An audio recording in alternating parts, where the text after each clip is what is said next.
दोस्तों नमस्कार, मैं मनोज तिवारी, उत्तर पूर्वी दिल्ली का सांसद।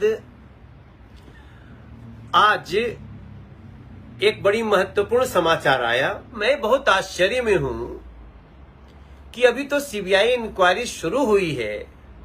क्या इसका कोई लंबा रिश्ता है? इस स्टेटमेंट का एक लंबा इतिहास है, क्योंकि हम ये तो नहीं कह रहे हैं, हम ये कह नहीं रहे हैं कि भाई हमारे इस जांच में जो दोषी हैं वो कौन है, हमको तो पता नहीं है। मैं समझता हूं कि इन सारी चीजों को भी कहीं ना कहीं संज्ञान लेना पड़ेगा। दूसरी बात, आप सोचिए कितनी बार अपनी व्यथा, अपना दुखड़ा रोया, तो ये सबके बावजूद इसका निदान कहां होगा? जांच में होगी। तब आज की डेट में जो ये सीबीआई इंक्वायरी रिकमेंड हुई है, हम इसका स्वागत करते हैं। अभी हम सिर्फ जांच की बात कर रहे हैं। जो भी दोषी हो उसको जेल के शिक्षों के पीछे भी जाना चाहिए और उससे ये सारे भ्रष्टाचार किए हुए पैसों की उगाही भी होनी चाहिए।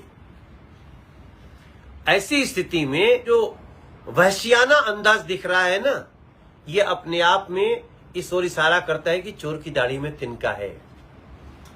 और हम इस बात पे विश्वास करते हैं कि सांच को आंच क्या, जो सच्चा है उसको जरा भी घबराने की जरूरत नहीं है।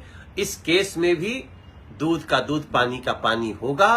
देखो, वीर सावरकर जी, भगत सिंह जी इससे जोड़ करके डाइवर्ट भी नहीं कर सकते।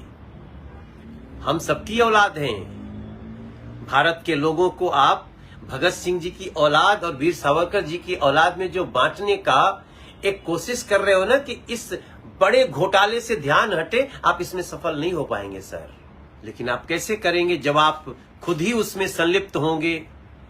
हम इस देश के हर उस महामानव, महापुरुष की संतान हैं जिस पे हमारा देश गौरव करता है। इसलिए बात मुद्दे की